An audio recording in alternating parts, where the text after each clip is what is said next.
Hi and Assalamualaikum.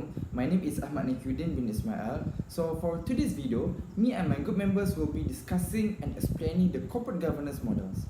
First of all, we have to know what is corporate governance, what are the four models of corporate governance, and what is important for us to know. As we know that the purpose of corporate governance is to protect the interests of stakeholders while ensuring the organization thrives, and the way in which this is achieved can vary greatly. This is because different companies may implement different code of conduct and corporate governance and different models. Board members are advised to consult and comply with the code of practice for corporate governance for whichever country in which they operate. What models of corporate governance exist? There are four models of corporate governance, which are the Nolan model, OECD model, the Cadbury model, and the Starbucks model. In this video, my group member will also explain two approaches to corporate governance, which are the shareholders value approach and the stakeholders approach. The first model will be explained by me, which is the Nolan model or the Nolan principles. First of all, the Nolan principle is the Committee of Standards in Public Life. The Nolan principles are commonly understood to be the leading standards of conduct for those serving in public office.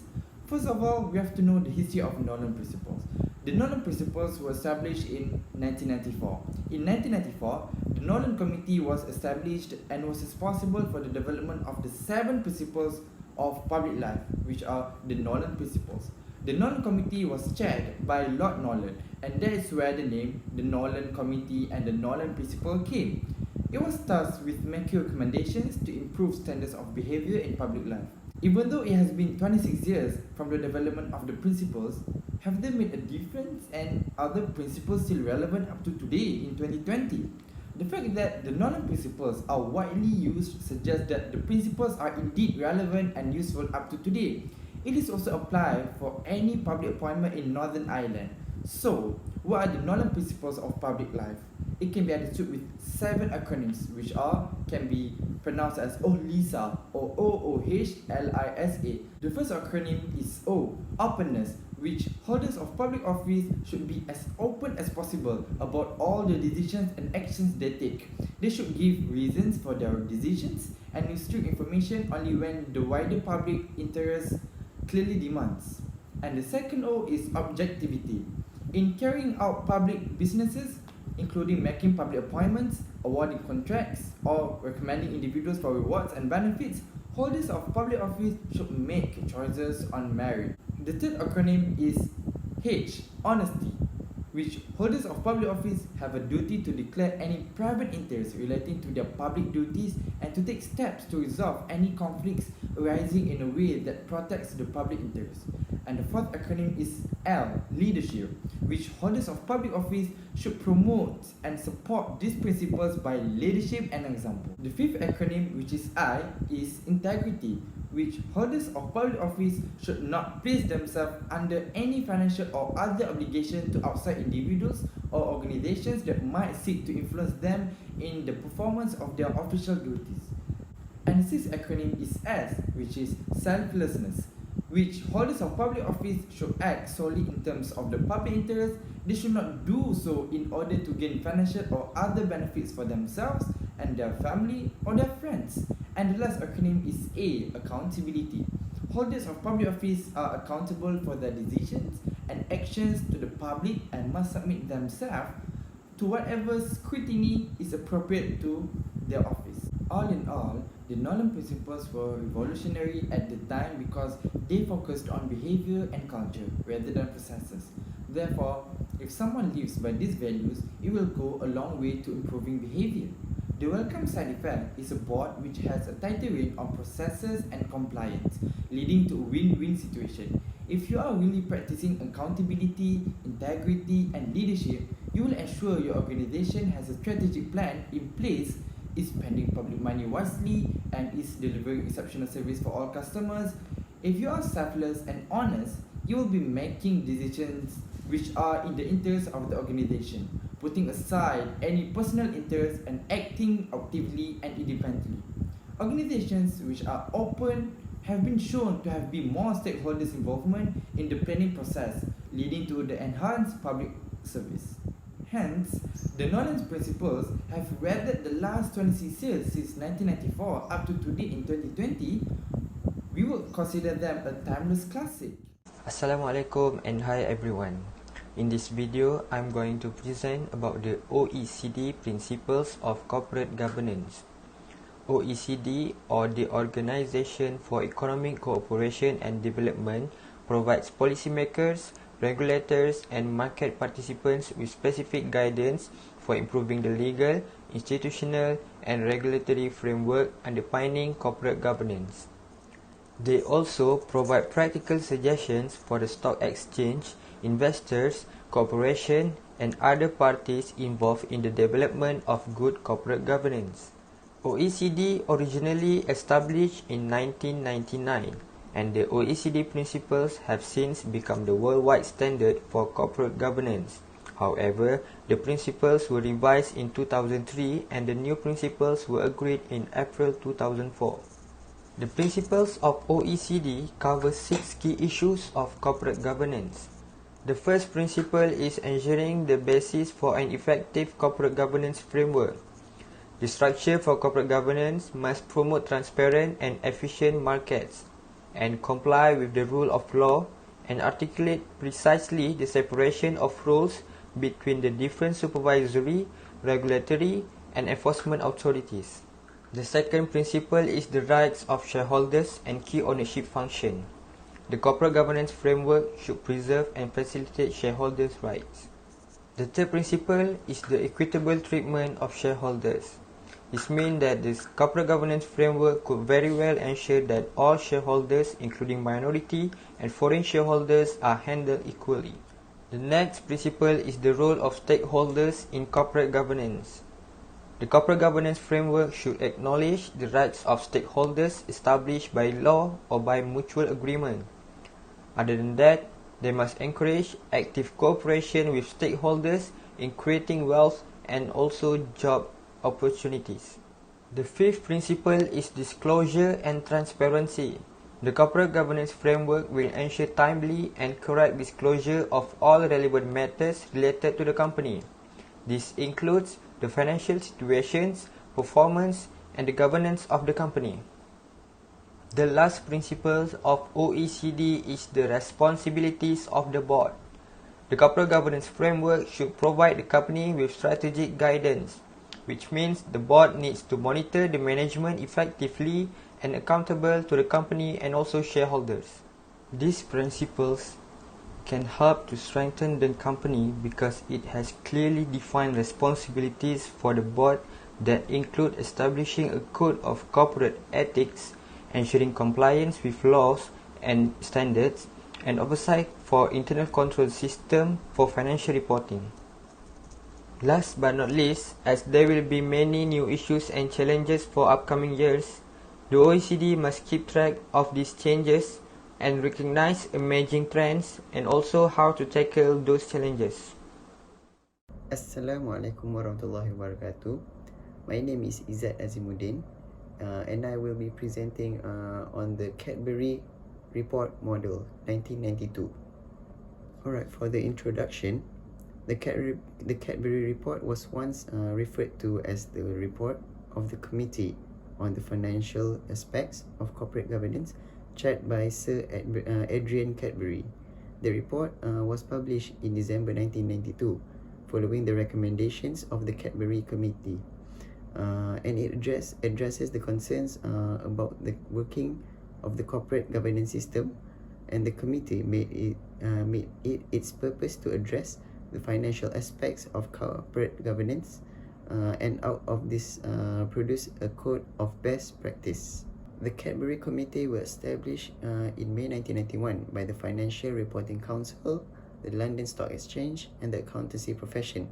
There are several reasons for this, which is it is increasing lack of investor confidence in the honesty and accountability of listed companies, financial collapse of listed corporations, auditors who sign off asset accounts which turn out to be a misrepresentation of the facts, and about losing its self-regulatory role, the lack of board accountability for such matter as directors' pay.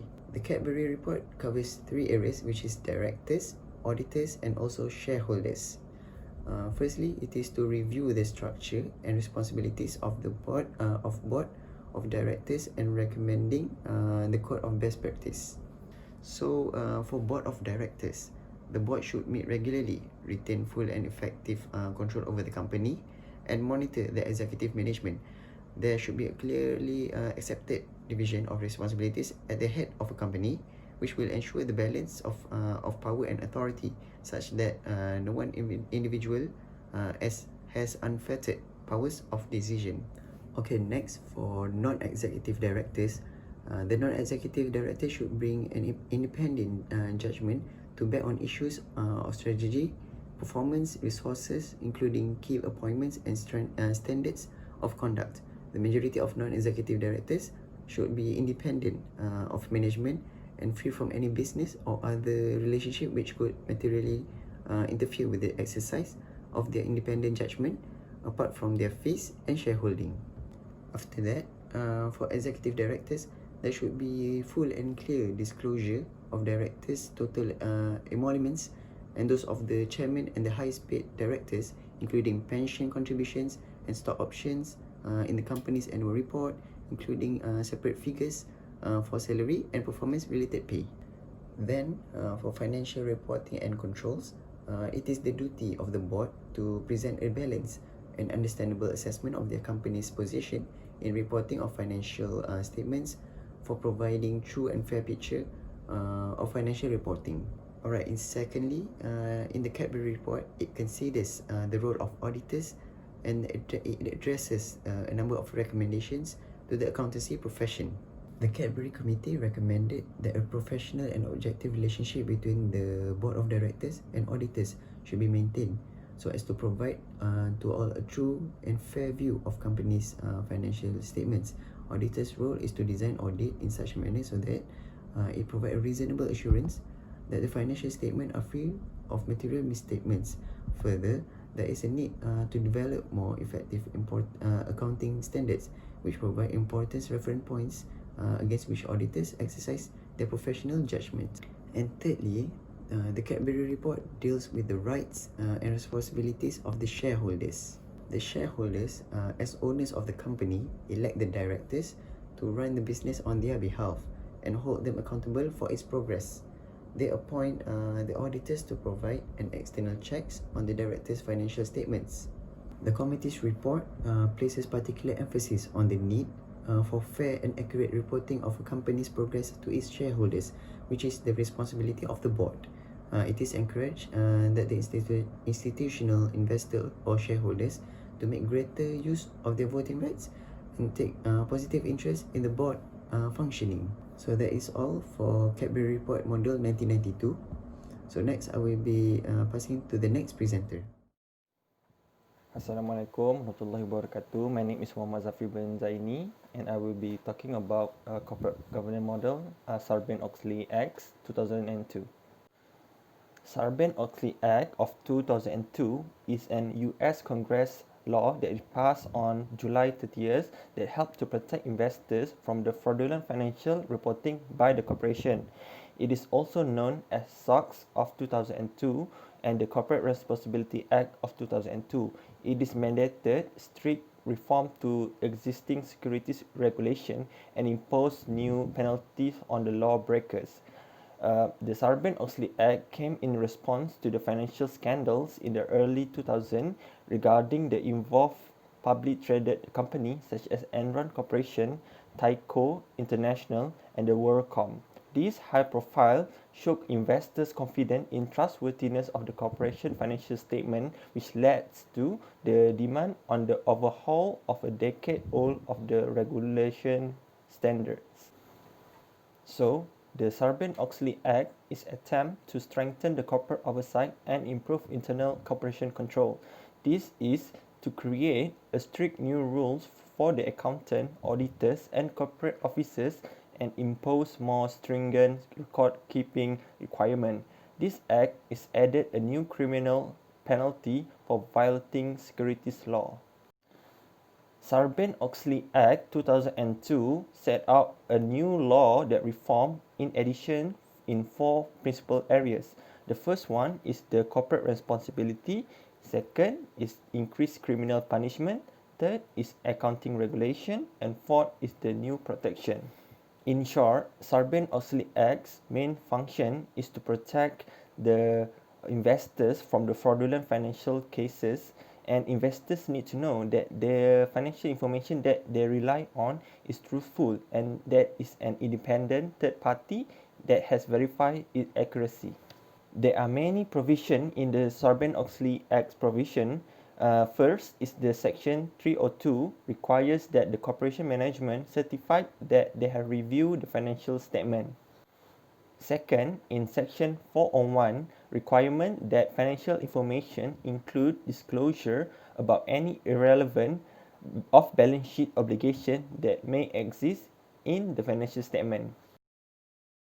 In section 404, requires management to state whether they are not the company internal control procedures are adequate and effective. Assalamualaikum warahmatullahi wabarakatuh. My name is Muhammad Hafiz bin Mayani. So, for the last part of the presentation, I will explain the two approaches. The first one is the shareholder value approach and the second one is the stakeholder approach. Let's have a look on the shareholder value approach. Shareholder is actually the one who invest their money to the company and they expected to have exchange to the percentage of the ownership and also voting rights. Apart from that, they also want to have profit maximization. So how we want to achieve profit maximization? To achieve profit maximization, they need to create value for the company. And we also can measure the value of the company by some key drivers, which are spread, growth, and also sustainability. Spread is actually the gap between return of invested capital and also cost of the capital. By having a positive spread, we actually created value to the company. And if we get negative spread, we are destroying the value of the company. Next key drivers is growth. Growth actually did not create any value, but growth keep moving by itself. That is why it is very important to achieve a positive combination of the growth and also spread. The last key driver is sustainability. As a businesses, we need to have the mindset that our businesses will last forever. That is why it is very important to have positive growth and also spread in the way to help the businesses sustain in the long term. The second approach is a stakeholder approach. The stakeholder actually the individuals or group of people that have interest, action, and also behavior to the business's operation. The stakeholder usually have a great influence to the businesses.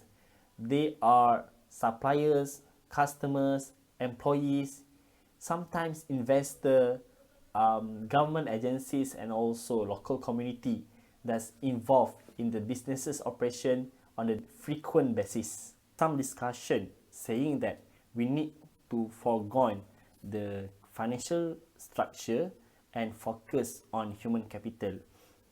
By focusing on human capital, we can maximize the resources and create a positive value for the better organization.